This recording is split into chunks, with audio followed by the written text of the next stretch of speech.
Okay guys, this is very cool. I'm bringing you guys a video basically on how to increase your FPS inside DayZ Standalone.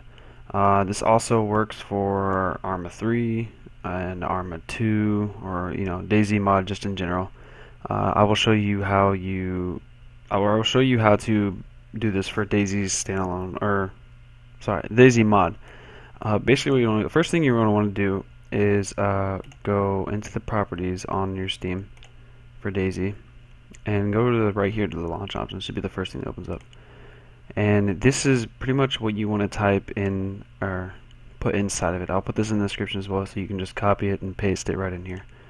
Uh, nosplash and noPause. This basically helps with the game opening up faster and getting to the main menu. It doesn't really do anything for FPS, but I like to have it so it's a little bit faster on launch.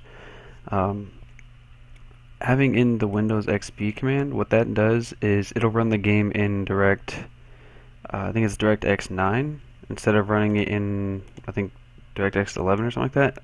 You don't really notice any difference, but or you don't notice any difference in the image, but you do notice a difference inside the FPS. I get about a 5 to 10 FPS boost out of this just by putting this simple thing inside of it.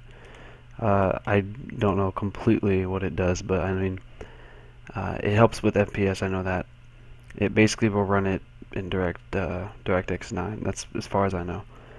And CPU count, that will be, for that you'll have to put the amount of cores you have. Since I have an i7 processor, it'll have 8 cores, but to find out what cores, how many cores you have, one thing I recommend you could do is you could get a program called cpuID, or cpuZ basically is what it's called. And basically when you open this up, it'll show you everything you have on your computer. And I mean, it's just one way you can monitor things. Is you can see it has all the information here. You know, it's very helpful. And down here you'll see how many cores you have and how many threads. Um, I actually have 4.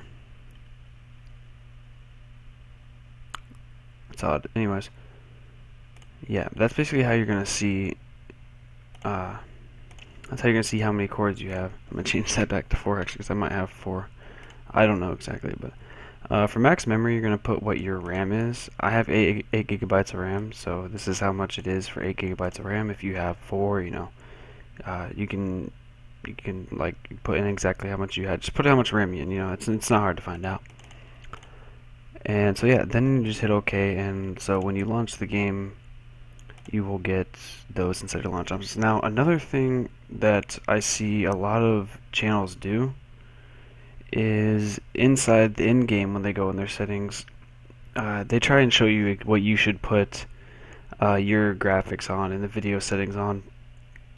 Really, all it depends on for you don't put what they have unless you have the same exact computer as them and you want to, have their quality and have their frame rates. If you have the same exact stuff as they have, if you don't, that their guides just won't work.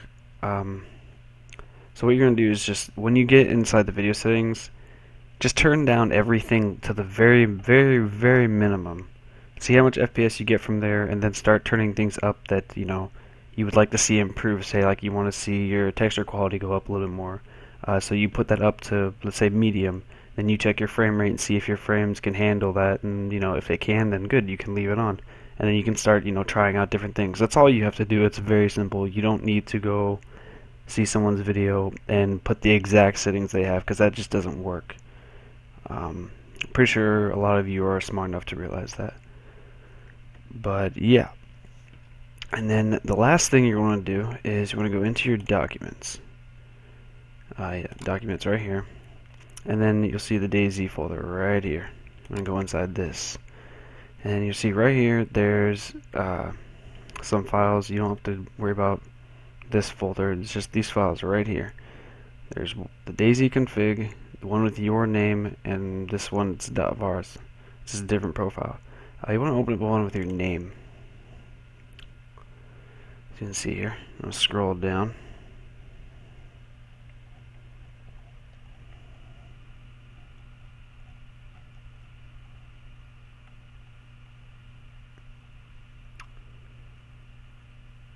Okay, here we go. This is where you can definitely change, turn off certain things. Like me, I don't like having bloom on. I just don't like how it is. So you can or change that to 0. That's basically how you turn things off.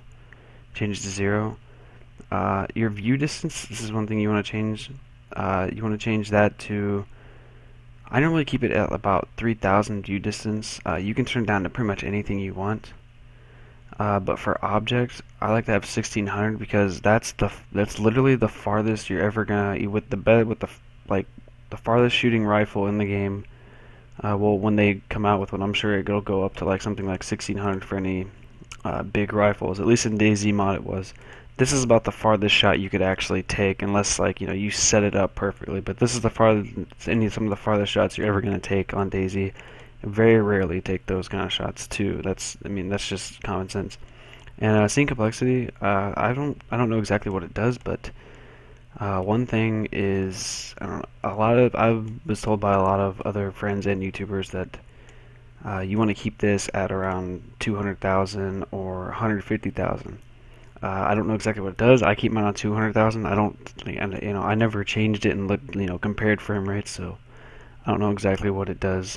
And then once you do that, you're gonna, go to File, Save. Common sense right there. Then you're gonna go into the DayZ file right here. You see, and we're gonna be looking at right here is the GPU max frames ahead and detected frames ahead.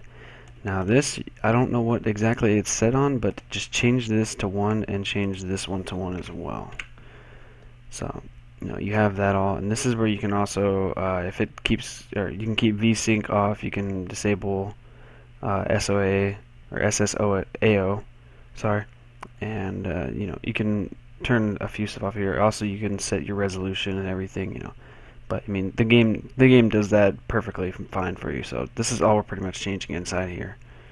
And then you just want to gonna save that and close. And so that is it. That is pretty much all you have to do. As far as I know, this is the only way you can set up your game so it works, fine, and you don't have to worry about anything.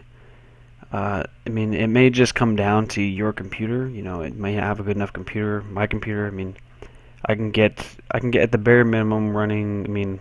While recording, I can get 30 frames in most towns, and I'm just running on a laptop. I occasionally have stutters as well inside of the game, but that's just expected for a laptop. I'd have to get a desktop or something.